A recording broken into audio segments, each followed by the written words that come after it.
Good afternoon, everyone, and welcome back to Sev Talks Money. If you are interested in tools and tips to build wealth, crush debt, grow your business, and gain financial freedom, then this is the place to be. We meet here at 4:30 p.m. Eastern Time every Sunday afternoon.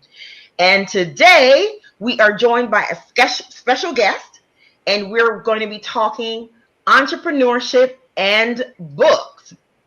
Now, today's broadcast is more for established, intermediate, and aspiring authors who want to understand the business side of writing and some fun stuff about writing. As they say, writing is an art and publishing is a business. So let me introduce our special guest. She is best-selling and she's a best-selling and award-winning author who's published over 20 books.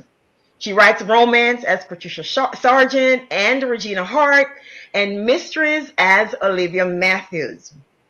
Her work has been featured in national publications such as Publishers Weekly, USA Today, Kirkus Reviews, Suspense Magazine, Mystery Scene Magazine, Library Journal, and RT Book Reviews.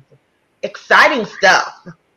Patricia writes romance because she believes love is the greatest motivation, and her mysteries put ordinary people in extraordinary situations to have them find the hero inside. We're also going to be talking a little bit about her writing mind workshops, which are suitable for all fiction genres and authors of all levels of experience. So with that said, I'd like to introduce you to my guest, Patricia Sargeant. Patricia, welcome to our Sunday afternoon broadcast. How are you? I'm very well, Dr. Sev. Thank you so very much for inviting me. It's a pleasure to be here.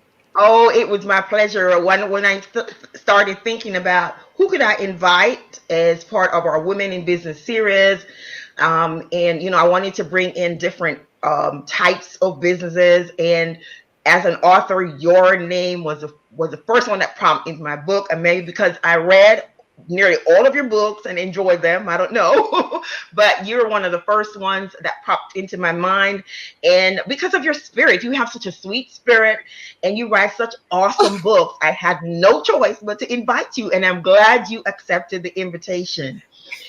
We have some people commenting here. We have Edwina visiting with us, and she said, "Good afternoon, Sev and Patricia." Hi, Edwina. Thank you so much for joining us.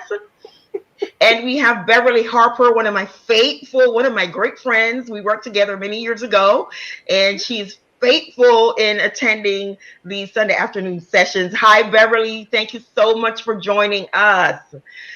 All right. So I have a few questions for you, Patricia, and I promise they won't hurt. So I want to start with share with us when did the writing bug bite you? Oh, it bit me when I was about 9 years old.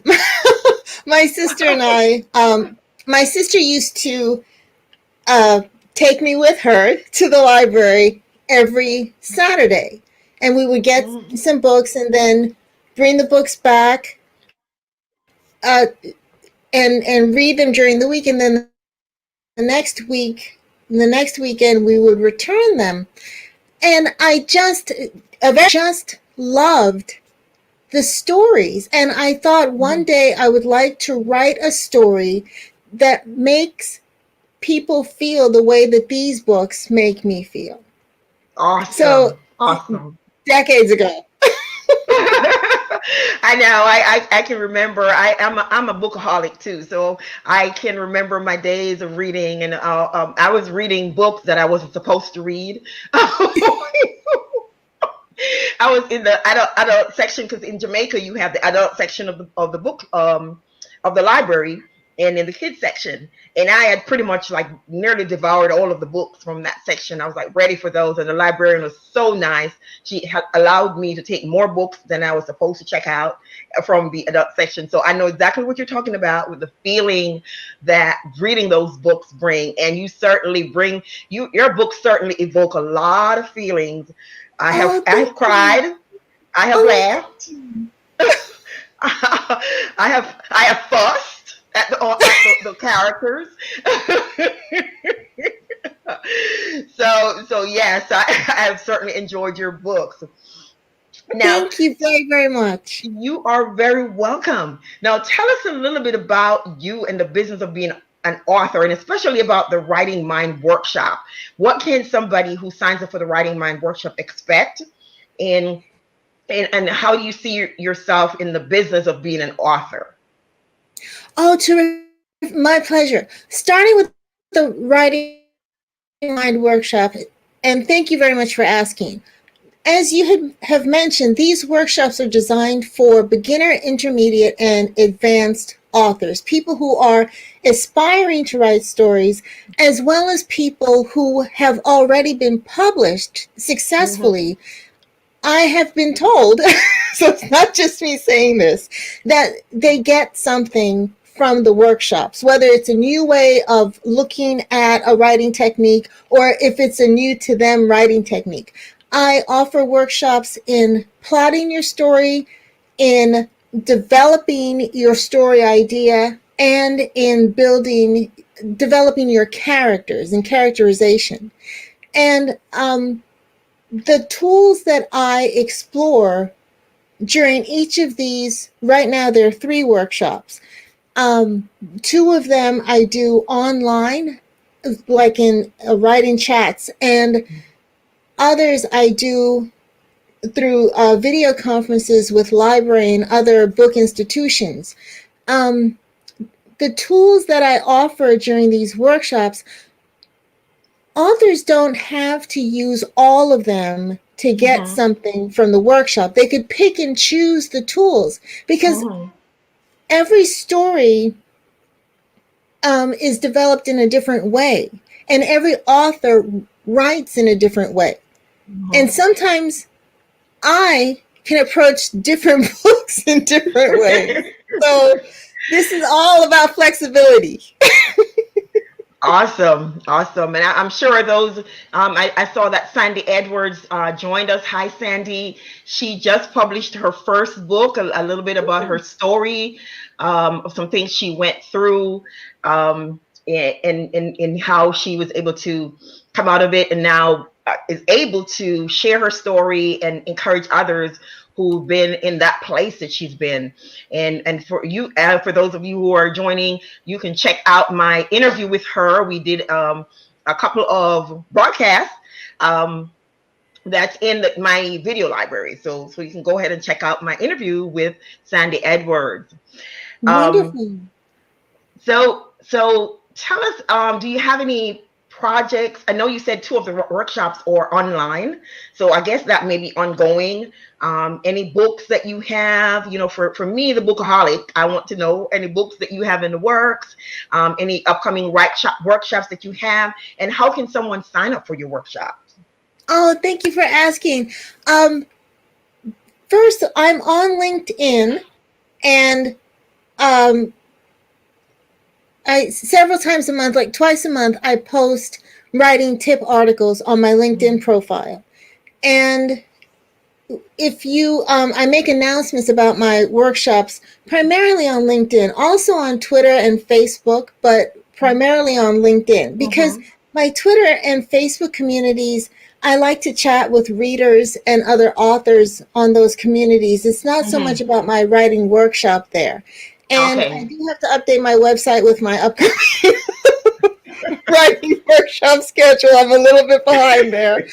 My next one is in the spring. I'm negotiating with a writing institute for my spring workshop, so we don't have the dates yet.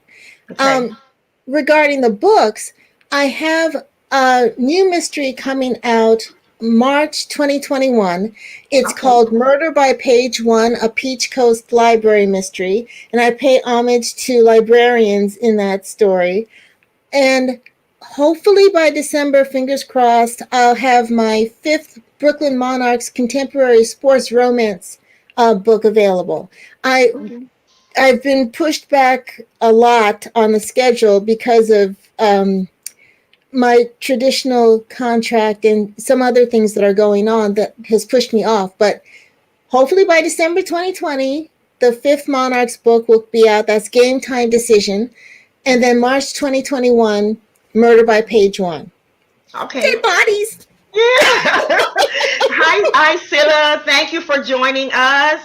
I hope you Scylla. guys are enjoying the chat. All righty. Now, we have a stick around for those of you who are still here. Stick around. I am going to share her contact information and her website and all of that good stuff. So please stick around for where we share that. I also have a couple of fun questions that I'm going to be asking her, because I always try to ask my guests something a little bit fun related to what they do, but it's more on the fun side. So after this question, I'm going to go for a station identification break. But Patricia, from your perspective as a writer, what are 3 skills that you think benefits a writer? I know for me, as an entrepreneur who's balancing entrepreneurship, trying to do a million other things and working a 9-to-5, for me, organization, and these are not really skills per se, but organization, giving myself grace and asking for help are some of the things that really help me to be able to manage all the million balls that I have in the air. So what are 3 skills that you can share with us that you think would be beneficial for from the perspective of a writer, that would be beneficial to somebody who's trying to, aspiring to write, or an established writer, or some things that have helped you that you think would help those writers, and any other tips or tricks that you've employed, especially during the craziness of COVID, to keep yourself productive and focused. Okay, well, first I have to agree with the 2 of the things that you stated, because they just jumped right out at me. Organization, please.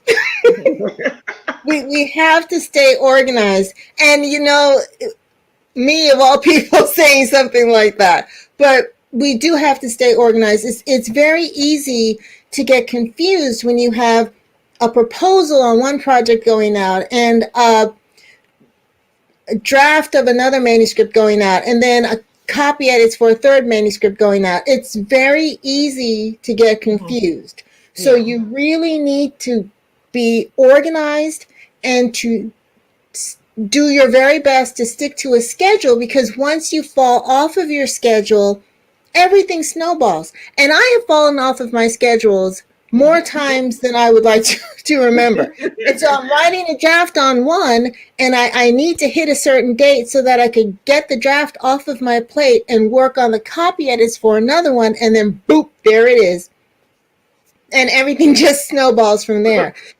You also, I believe, need to remain flexible, because things happen. And when you bounce off of that schedule, or you get another opportunity, you can't have tunnel vision, because it will not only mess up your schedule, but it will throw you off track for growing your career. So try to remain flexible. Other thing is, I do believe that entrepreneurs, no matter what industry you're in, we need to be fearless. I read decades ago in my youth, I read that 80% of your success is promoting yourself and your work. The other 20% is your talent and industriousness. So I don't know if that still holds, but I do believe that a large part of your success is promoting yourself and your work. And if you're an introvert like I am, it's really challenging to be fearless and to just try new things and push yourself forward. So my advice is to fake it really hard. Like I'm faking it right now. Fake your fearless. Yes, Sandy said yes. Who fearless? And she has some fire emojis right there. Yes, Sandy, you have to right. Yeah, because there's a lot of noise. There's a lot of noise in whatever industry you're in. There's a lot of noise. I was thinking this morning about the fact that people don't even try because they're like, oh, there's so much of whatever is going on. And I think about the bread aisle and all of the different breads that are there, and breads are being added all the time. I just discovered Killer Dave bread, which I love. And that's fairly new. Killer Dave or whoever it is that's behind the brand did not worry about how many breads were in the bread aisle. Killer Dave had an idea. Killer Dave had a goal, and Killer Dave executed. There are millions, and I know I'm preaching a little bit here, but there are millions, billions of people in the world, and we can only handle so much. So every one of us can still get our piece of the pie. So we cannot be intimidated by what's going on around us. We cannot be intimidated by who is in our same space, who is in our same genre, who is in our same type of business. We can't be intimidated by that. And yes, we need to be fearless, because right now I am going to do a video that's going to show you what I'm recording on. I am recording on a computer that's 7 years old, that's broken. It's only 7? It's 7 years old. My computer's older than that. And it's broken, and I don't have all the fancy stuff. My light is my daughter's when she went off to college, the desk lamp. That's my light. I don't have one of those fancy lights. But guess what? I'm doing this. I don't care how many other people have all the fancy stuff. I'm trying to be fearless in doing this. So thank you for saying that, because somebody needed to hear that today, that you have an idea, you have a goal, and you are not executing because you are fearful of whatever. Fake it until you make it. Be fearless. Whatever it is, there's more dreams in the graveyard than there are walking around, because people did not execute. They were fearful for whatever reason. Yes. So, if you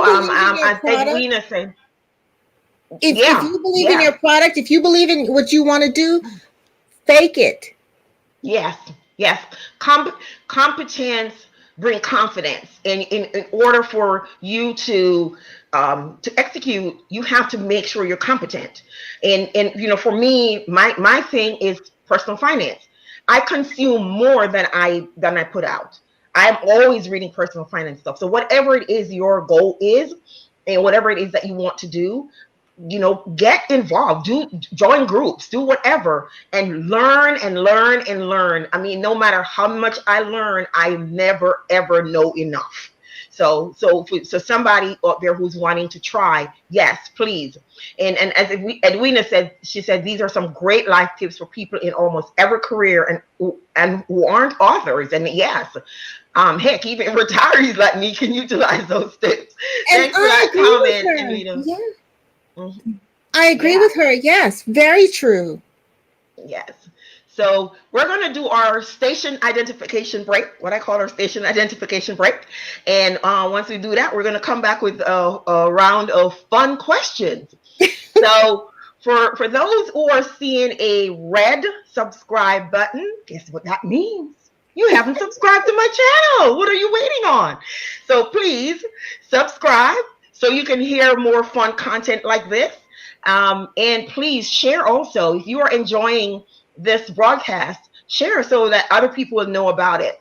And also don't forget to hit that like button and to also comment, because what that does is it tells YouTube that there are people who like the program, like the content, and are engaging with it, and it tells YouTube to promote the channel. Okay, so I want to reach as many people as possible because especially in this age of COVID, where people are being laid off and all this stuff, people need hope, and they need to understand that there are different avenues that they can take to realize entrepreneurship. Walmart didn't start as Walmart. It started as a tiny company. Barnes & Noble didn't start as Barnes & Noble. It started as a tiny company. Microsoft didn't start as a huge company. It started as a tiny company. So this is my goal, is to give you the spark to, with this program, for you to understand that you can start where you are and you can get to where you need to get to. All you need to do is start and be consistent. So please like, comment, share, and subscribe. All right, so now for our fun round. I'm holding you to the fun part. Okay, so if you were to write a book about yourself, what would you name your book?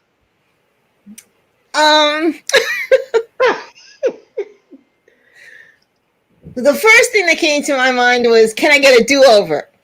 But I'm thinking that I would probably title it something like "Don't Quit Before the Blessing," because in my mind, I'm thinking that success is just around the corner. I'm just not quite certain which corner that would be. Yes. So just keep turning those corners. Yes. That is awesome advice. And Sandy's saying here, she said, wisdom right there, Seth, consume more than you put out. And when you put out, do it with intention. Yes, we have to be intentional about what we do. And does that make us perfect? Does that mean we don't mess up sometimes? Does that mean we don't, make some missteps? Oh yeah, I've made many. Yeah, but you keep moving forward. I can remember, I was sharing with you earlier, my first video that I did, when I streamed for about 5 minutes, the screen was black because I couldn't figure out how to get myself in the video. And I couldn't figure out how to edit it. So I pushed it out to all the different venues. And then basically I just went in and tried to edit at the top of the thing and say, hey, the video really starts at 5 point, whatever it was. So yes, and Edwina is saying, I love it. Don't quit before the blessing. Yes, because you never know. I mean, you never know. I've seen so many pictures of people digging for gold, and they gave up, and it was just that one extra hit of the pickaxe that would get them to the goal.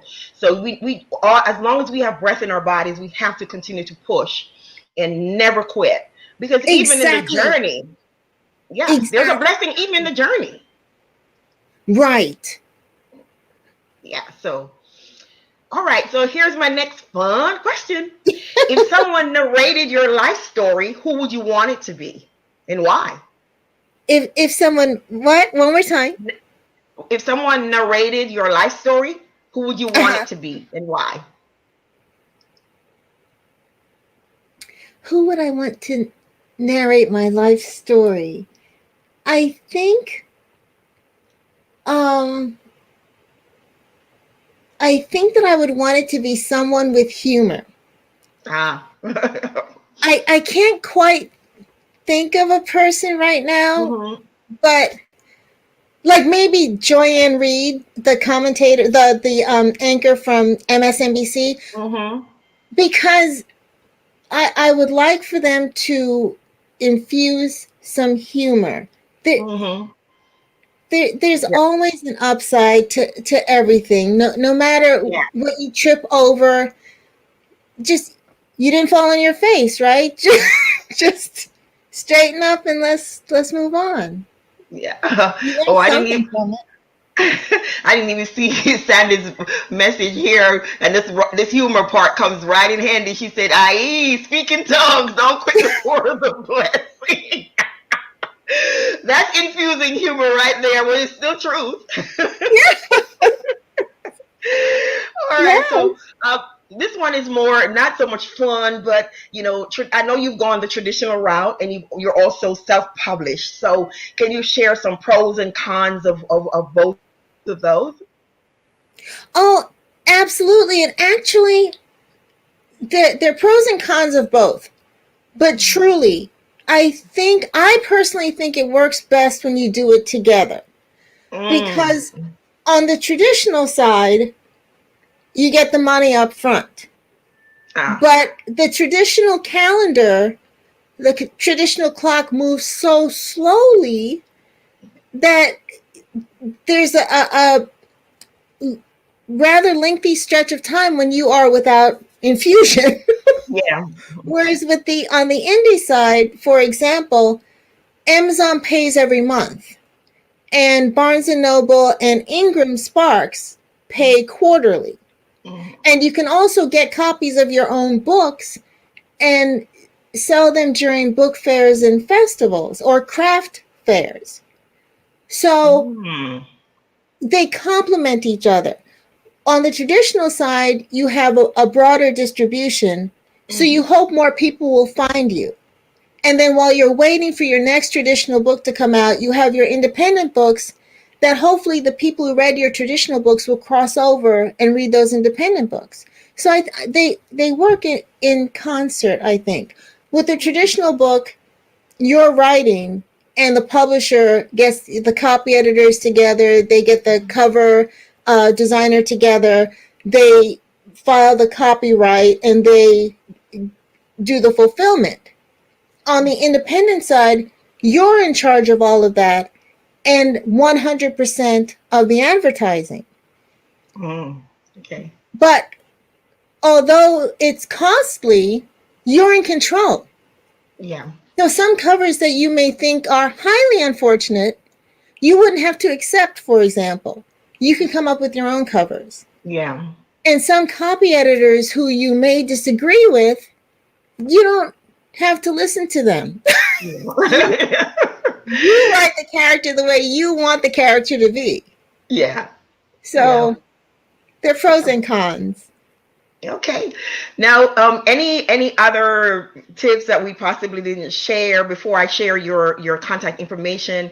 Anything else that you can think of that aspiring writers like myself, I'm calling myself writing my life story. No, you don't call yourself writing. You're writing your life story. You don't call yourself writing. 1,300 words, and I've had 1,300 words for about a month. But you have the 1,300, right? That's something to add to. You won't be starting from scratch. Yeah, all right. I'm just trying to find a space in that calendar so I can dedicate at least an hour a day to at least add a sentence or something. But any tips? Or 20 minutes, Sev, or just 20 minutes. You don't have to get the full hour. Just 20 minutes. Yeah. I'm gonna have to try to do that. Yeah. Yeah. I just had a couple of things just kind of dropped in my lap, so I'm kind of juggling again to try to get some kind of order to my calendar. But the 20 minutes, I'll take that as one of the tips. Just make sure you write at least 20 minutes a day. Or 15.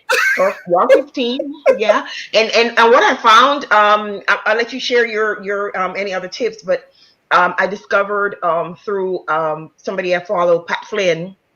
If you're thinking of a podcast, which I'll be starting, my podcast kicks off on Wednesday, guys. So I'll be sharing on Facebook and all the social media. The podcast has a slightly different bent, but I'll share some more about it. Still in the area of finance, but it's a little bit, the niche is a little bit different. But anyway, Pat Flynn, who's into podcasts, if you're into podcasts, you might want to follow him. And he shared that you can speak your book. You can get one of those apps where you can speak, even Google Docs. You can turn it on and talk, just kind of brain dump. Just talk about all the different things, and then you can rearrange all of that. So that's something that I'm thinking of using, because especially I get ideas at the weirdest times. So I'm thinking of using something like that, where even as I'm working on my 9 to 5, a thought comes up, I can just kind of like go over here to the other computer and kind of say that, and then keep working. But what other tips would you give somebody, whether aspiring, established writer, that we haven't talked about? Well, one thing that comes to mind is that you need to protect your writing space and your writing time. And the thing is, a lot of us are sheltering at home with family members. And I have been told by some of my associates that not all family members appreciate the writing time and the writing space. And I think that that's on us. Yeah. If you just say to your family member, okay, I'm going to go over there into my writing cave and you're not going to see me for the next 4 hours, just enforce that. The door is closed or the space is roped off. I'll see you in 4 hours. It's on us to enforce that. And it's your dream. If you want to realize your dream, protect it. Yeah. Yeah. The other thing is if you're going to go the traditional route and get a contract with an agent and a contract with a publishing house, please remember that the name that you sign on that contract is yours. And if it's up to us to make sure that we read and understand it. I don't like reading those contracts either, but we've got to read it and we have to understand it. Yeah. And if you say to your agent or your editor, I don't understand this part of the contract, and they don't want to explain it to you until you do understand it, there's a problem there. Yeah. It's the 21st century. We have a lot of other options. We don't have to sign a contract that we're not comfortable with. Yeah. It may not be the money you're looking for. It may not be the timing you're looking for, but are you comfortable with the terms of the contract? Don't put your name on it if you aren't. Yeah. Yes. That is good advice. Don't be so anxious to get published that you just accept whatever in the name of getting published. Awesome idea. There are other options. We have other options to get our stories out. Yeah, this has been so exciting. I want to keep going and going, but I know that you have to go write those books so I can go get them. Thank you so much. I've had a lot of fun chatting with you. I had a lot of fun too. Oh, before we go, let me just share this. Sandy saying that's true. I've had to establish boundaries this year with my husband and children, and it's not being from a mean place. It's just we have to just setting guidelines. Right. In a healthy way. We have to establish that, and even with our Patricia, Phil is saying stress that it's okay to ask someone else to review the contract. Yes, and there are people who will give you 15 to 20 minutes of their time for free or low cost. I've actually interviewed some lawyers on my program, and their contact information is in there. If you're on here and you don't have a lawyer, go look in my video library, and I have some lawyers there who they will help you look at your contract terms to make sure that what you're doing is beneficial to you, because you don't want to, at the end of the day, you've done all this work and put all your heart and soul into your book, and then you end up with a product that's not pleasing, or your name is on it, and then now you're stuck. And if I might piggyback onto what Scylla pointed out, I would encourage aspiring authors or even published authors to join a professional writing organization like Sisters in Crime or Mystery Writers Association or Romance Writers of America, Mystery Writers of America or Romance Writers of America, a professional organization, because you can pick other authors' brains. When I first joined Romance Writers of America, for example, there was a lot of discussion about the option clauses in publishing contracts. And I wouldn't even have known that was something to pay attention to if my associates hadn't brought it up. Yeah. Wow. Great advice. Thank you, everyone who hung around. We had as many as 12 people on the broadcast, and I'm going to share Patricia's contact information, and I'm sharing it in a slide format so that you can come back and rewatch the video, and any parts that you missed, you can get it. So again, thank you so much for joining us this afternoon. And here is Patricia's contact information. If you are wanting to contact her via her website, our information is right there. Her LinkedIn information is also there, and again, she shared that on LinkedIn is where she shares mostly about workshops that are coming up. So if you're interested in that, please go follow her on LinkedIn. And of course on Facebook and Twitter, she shares information there also. And she also has profiles on what we call BookBub.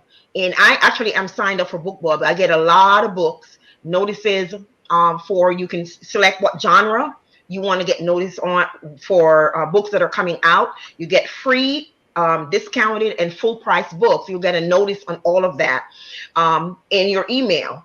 And so if you want to follow her, just go to bookbub.com/profile /Patricia-Sargeant for all her books on romance that she writes as Patricia Sargeant and Regina Hart. And then, of course, the mystery books, you would go, the profile would be Olivia-Matthews. So again, thank you so much for sticking around, guys. And thank you, Patricia. This has been so much fun. Oh, thank you, Seb. Thanks so much. I've had a blast. Yeah, and I will see you guys. There's another comment that coming, so let me grab that. Edwina was just saying, very good interview. Enjoyed supporting you both, and we really appreciate you too, Edwina and Scylla. Great interview, ladies. Thank you so much for supporting us. And again, don't forget, like, share, comment, and subscribe. And you guys go back and look at the beginning of the video, because you missed that awesome presentation that I had when I was introducing Patricia. So you don't want to miss that. I did some work on that, and I want you guys to tell me I did a good job, okay? So please go look at the beginning of the video and let me know what you think about that awesome introduction. Thank you so much, and have a great rest of the afternoon, and I will see you back here at 4:30 p.m. Eastern Time next Sunday. We're going to be talking about snowball, avalanche, and the sprinkle pay down debt method. So please join us. Thank you, and have a great Sunday afternoon.